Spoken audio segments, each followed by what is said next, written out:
from your perspective, what's happening and what's needed to really take the next steps in improving education in Pakistan?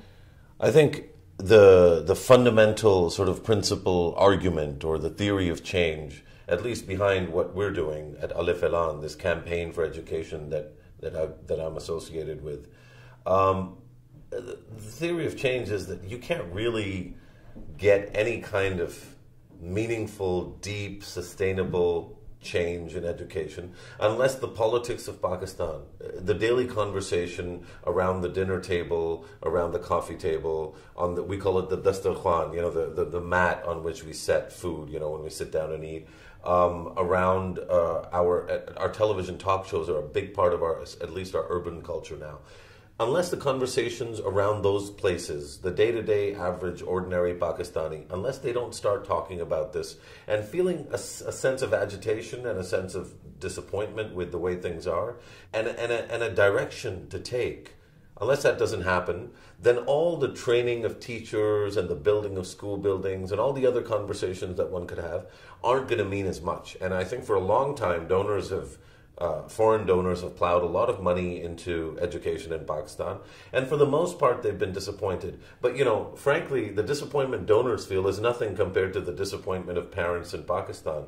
Parents who've been so disappointed by the service delivery quality of public schools that they've sought to send their children to private schools, and there's been massive explosion in the growth of private schools in the last quarter century.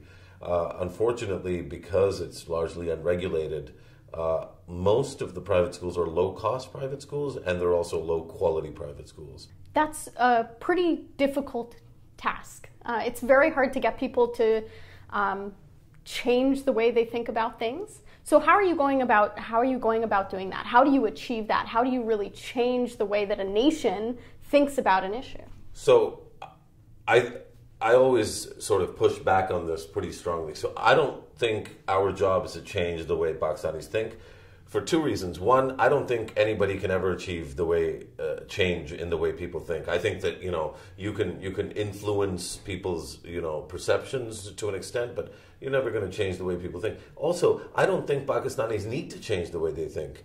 Every single political party we've talked to, right wing, left wing, center, every single shade of religious organization we've talked to, and we've talked to all of them, except those that don't even consider the Constitution. Anybody that accepts the Pakistani Constitution, we've talked to, and nobody has said that they're against education.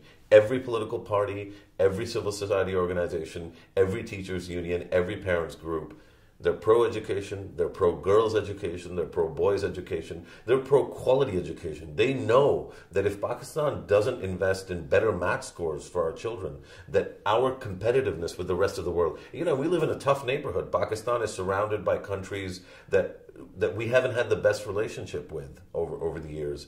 And some of those countries are doing reasonably better than us. Some of them aren't doing as well as us. But if we're going to be regionally competitive, if we're going to be globally competitive, if we're going to fulfill kind of the ambitions and the aspirations of the people that made Pakistan, we're going to do it because we study hard, we get good grades, and we understand what we're learning, and we can apply what we're learning. So, that whole discourse, that's already there in Pakistan. The only failure, the thing that's broken, is getting it. And so what is that pathway? If everyone's recognizing that this is something important, why is there still such a breakdown and such a disconnect between actually being able to provide quality education? Largely for the same reason that, New York City public schools don't work as well as residents in New York City want them to, because there's a disconnect between the politics that exists around schools and the actual demand that people have. First of all, parents and ordinary citizens need to engage their politicians in a conversation about education. And that is not happening. The conversations politicians usually engage in is about at best, it's about roads and maybe, sewage lines and things like that. A lot of times it's about getting jobs or getting kids out of, getting their children out of trouble, if they've run into trouble with the police. That patronage dynamic that exists at the local level between communities and politicians, we're not trying to change that totally. We just want education to be part of it too, so that parents go to the politicians and say, hey, look, what's going on in my neighborhood school? I'd love to send my kids to school, but the teacher never shows up, and there's a bunch of bulls and cows that have been herded into the school building, and all the kids are playing outside.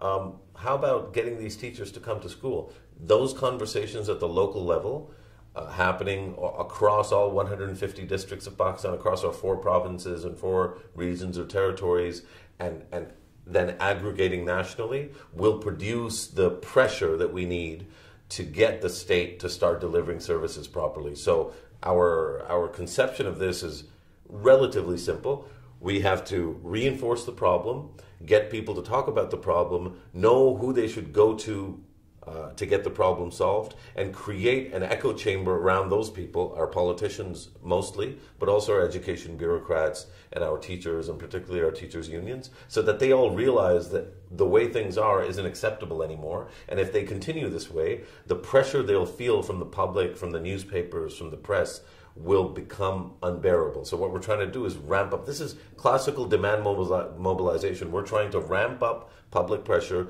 to produce outcomes that serve the interests of Pakistan's children.